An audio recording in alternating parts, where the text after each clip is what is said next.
चलिए शुरू करते हैं देश और दुनिया की बड़ी खबरों के साथ।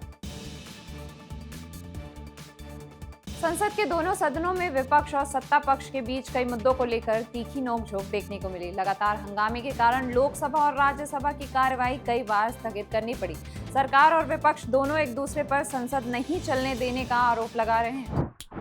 इस हफ्ते भारतीय बाजार की नजर भारतीय रिजर्व बैंक की मौद्रिक नीति बैठक पर बनी हुई है। विशेषज्ञों का मानना है कि ब्याज दरों को फिलहाल स्थिर रखा जा सकता है।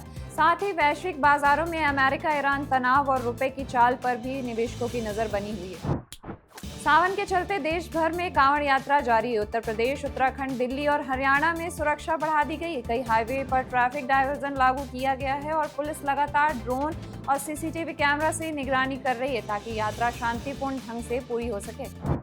प्रधानमंत्री नरेंद्र मोदी ने युवाओं को नशे से दूर रहने के लिए देशव्यापी अभियान की शुरुआत की। उन्होंने युवाओं से विकसित भारत के निर्माण में योगदान देने और नशे के खिलाफ जागरूकता फैलाने की अपील की। इस अभियान में एनसीसी और कई शैक्षणिक संस्थान भी भाग ले रहे हैं। भारत की अध्यक्षता में ब्रिक्स देशों के संख्याई विशेषज्ञों की महत्वपूर्ण बैठक लखनऊ में आयोजित होगी। इस बैठक में सदस्य देशों के बीच डेटा साझाकरण और सहयोग बढ़ाने पर चर्चा की जाएगी। इसे भारत की वैश्विक भूमिका के लिहाज से अहम कदम माना जा रहा है। अमेरिका और ईरान के बीच हालात पर दुनिया की नजर बनी हुई है। हाल के घटनाक्रमों के बीच वैश्विक बाजार, खासकर कच्चे तेल की कीमतों पर असर पड़ने की आशंका जताई जा रही है। निवेशक भी इस क्षेत्र के हर नए अपडेट पर नजर रखे हुए हैं। दुनिया भर में स्पेस सेक्टर तेजी से आगे बढ़ रहा है। सैटेलाइट लॉन्च, नई अंतरिक्ष तकनीकों और स्पेस इकोनॉमी को लेकर कई बड़े ऐलान की उम्मीद है। विशेषज्ञों का मानना है कि आने वाले सालों में इस सेक्टर का दायरा और तेजी से बढ़ेगा। दिल्ली सरकार ने जेलों में अप्राकृतिक मृत्यु होने की स्थिति में मृतक के परिजनों को 7.5 लाख रुपए तक मुआवजा देने की योजना की घोषणा की है। सरकार का कहना है इससे पीड़ित परिवारों को आर्थिक सहायता मिल सकती है। राष्ट्रीय पात्रता सह प्रवेश परीक्षा नीट पीजी 2026 के लिए परीक्षा केंद्रों की संख्या बढ़ाई गई है। छात्रों को अपनी पसंद के शहर चुनने के लिए पहले से ज्यादा विकल्प मिलेंगे। इसका उद्देश्य परीक्षा प्रक्रिया को और अधिक सुविधाजनक बनाना है। इस हफ्ते भारत में मैन्युफैक्चरिंग और सर्विस सेक्टर के कई अहम आर्थिक आंकड़े जारी होने वाले हैं। निवेशकों और उद्योग जगत की नजर इन आंकड़ों पर रहेगी क्योंकि इनसे अर्थव्यवस्था की स्थिति का संकेत मिलेगा।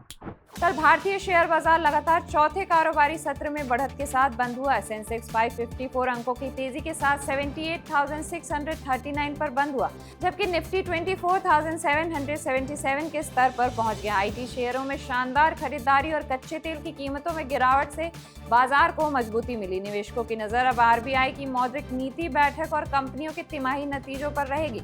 आज से लागू हुए नए क्लोजिंग ऑप्शन सेशन नियमों की वजह से बंद होने के समय निफ्टी में तेज उछाल भी देखने को मिला।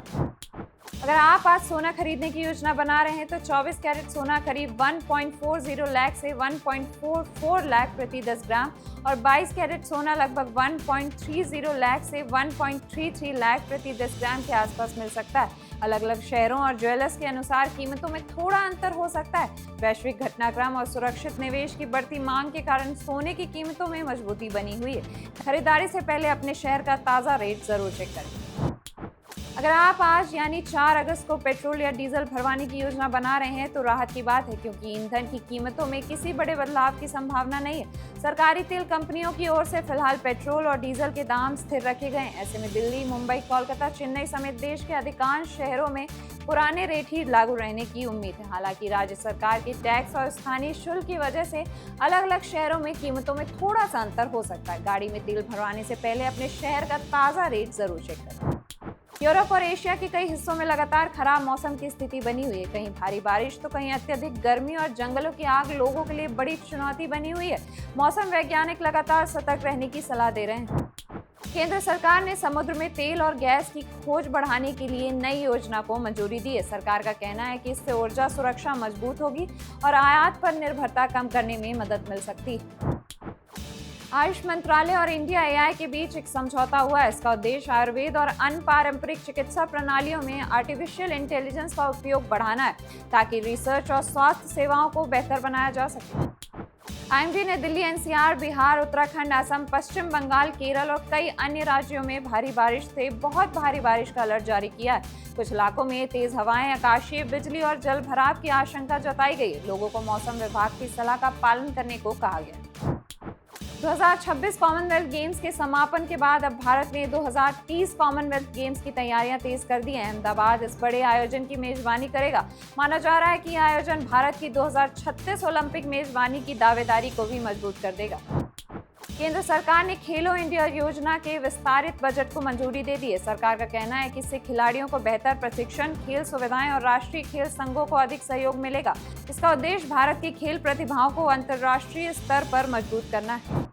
भारतीय टीम को श्रीलंका दौरे से पहले बड़ा झटका लगा है। तेज गेंदबाज जसप्रीत बुमराह घुटने की परेशानी के कारण टेस्ट सीरीज से बाहर हो। उनकी जगह जम्मू कश्मीर के तेज गेंदबाज औकिक नबी को पहली बार भारतीय टेस्ट टीम में मौका मिला है। आज के लिए बस इतना ही। देश और दुनिया की तमाम बड़ी खबरों के लिए देखते रहिए बजरवट्टू दुनिया।